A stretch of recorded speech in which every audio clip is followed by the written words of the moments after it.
சேனல்ஸ்லயும் மிக முக்கியமா ஒன்று பார்த்துட்டே இருக்கீங்க, எல்னினோ அப்படின்னு ஒன்று பார்த்துட்டு இருக்கீங்க. இதை பத்தின விளக்கங்கள் எல்லா அறிஞர்கள் அல்லது அதை பத்தின ஆராய்ச்சியாளர்கள் உங்களுக்கு நிறைய கொடுக்குறாங்க. ஒருவேளை தேவ பிள்ளைகளுக்கு தெரியாதவங்களுக்கு நான் சொல்றேன், இது பசிபிக் பெருங்கடல்ல மேல் பகுதியில் ஏற்படக்கூடியதான உஷ்ணத்தினுடைய மாற்றம் இப்போ அடிப்பகுதியிலும் அப்படி ஆகுது. அதனுடைய விளைவு என்னவா இருக்கும் அப்படின்னு கேட்டீங்கன்னு சொன்னா, உலகளாவிய ஒரு பக்கம் மிகப்பெரியதான தாக்கம், வெயில் தாக்கம் இருக்கும், இன்னொரு பக்கம் மிகப்பெரிய வெள்ளம் இருக்கும், உலகளாவிய அந்த புயல் இதெல்லாம் அதிகமா இருக்கும். இந்த மாதிரிலாம் ஏற்படக்கூடிய வாய்ப்பு இருக்கு அப்படின்னு சொல்லுவாங்க. இது வரைக்கும் வந்ததுலயே தி வர்ஸ்ட் சினாரியோ எப்ப நடந்துச்சுன்னா 1876-77 நடந்துச்சு. அப்பதான் உலக மக்கள் தொகையில, அன்னைக்கு உள்ள மக்கள் தொகையில 50 மில்லியன் மக்கள், அதாவது 5 கோடி பேர் வரைக்கும் மரிச்சு போனாங்க அப்படின்னு பாக்குறோம். அன்னைக்கு உள்ள மக்கள் தொகை எவ்வளவுன்னு கேட்டீங்கன்னா 140 கோடி தான். உலகளாவிய, உலகம் முழுக்குமே 1.3 to 1.4 பில்லியன் தான் இருந்துச்சு. 130 140 கோடி.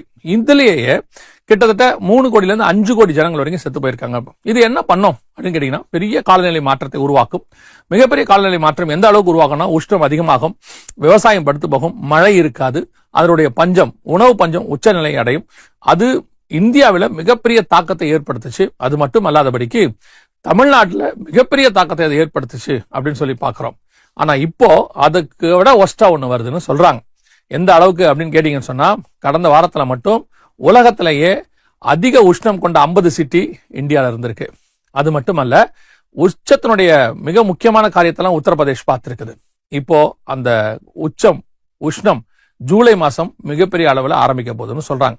அதனால பருவமழை பொய்த்து போகும், மழை பெய்யாது, இதெல்லாம் ஏற்படும். அதனுடைய விளைவு என்ன இருக்கும்னா, மிகப்பெரிய உணவு பஞ்சம் உச்சத்துக்கு போகும் அப்படின்றாங்க. ஆனா அன்னைக்கு 1876 நமக்கு இந்த சேமிப்பு கடங்கு, உணவை சேர்த்து வைக்கிறது அதெல்லாம் இல்ல. ஆனா இப்ப நிறைய சேர்த்து வச்சிருக்கிறோம் அப்படின்றாங்க. ஆனாலும் கூட மிக மோசமான ஒரு பஞ்சம் அல்லது மிக மோசமான ஒரு வானிலை, அதாவது உஷ்ணம் அதிகமாக வரப்போகிறது, அதுக்கான பிரிகாஷன்ஸ் எடுங்க அப்படின்லாம் சொல்றாங்க. சரி, இதுக்கும் பிப்ளிகளுக்கும் என்ன சம்பந்தம் அப்படின்னு கேட்டீங்கன்னா, ஏற்கனவே சொன்ன இல்லையா, பட்டயத்துக்கு அடுத்து பஞ்சம் வரும்.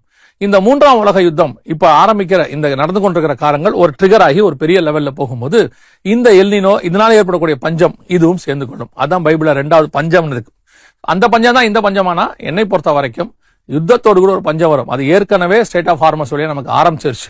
சோ 2வது பஞ்சம் உள்ள வருது. 3ஆவதாக இந்த பஞ்சத்தினுடைய உச்சம் அடுத்து கொள்ளை நோய், எபோலா போன்ற நோய்கள் எல்லாம் வருது. வெளிப்படத்துல 6-8க்கு பூமி ரெடி ஆகிட்டே இருக்கு. நம்ம கண்ணுக்கு முன்னாடி கர்த்தர் சொன்ன இத்தனை காரியம் நடக்குது. ஆண்டவர் 4 சொல்லுவாரு. 1 பட்டயம், யுத்தம், 2வது பஞ்சம், அதுவும் நம்ம கண்ணுக்கு முன்னாடி இருக்கு, 3வது கொள்ளை நோய், இப்ப நம்ம பார்த்துக்கிட்டே இருக்கிறோம், 4வது இயற்கை பேரழிவு, அதையும் இப்ப நம்ம பார்த்துக்கிட்டு இருக்கிறோம். சோ எல்லாமே ஒரு சேர இருக்கு. வருகைக்கு முன்பாக நடைபெற வேண்டிய அடையாளங்கள்ல இதெல்லாம் நடக்குது. நாம மிக முக்கியமான காலகட்டத்தை கிராஸ் பண்றோம். 1876 கிராஸ் பண்ணாங்க. அன்னைக்கு நம்ம இல்ல, ஆனா இன்னைக்கு நம்ம கிராஸ் பண்றோம். அனௌன்ஸ் பண்ணிருக்காங்க. யூஎன்ல இருந்து, வேர்ல்டு மெத்தாலஜிக்கல் அப்படின்னு சொல்லுவாங்க, உலக இந்த காலநிலை, அவங்கள இருந்து அத்தனை பேரும் சொல்றாங்க, we are getting into the very worst yearsக்குள்ள நம்ம போகிறோம். 1.5 வருஷம் 2 வருஷம் அது அப்படிதான் இருக்கும் அப்படின்னு அவங்க சொல்றாங்க.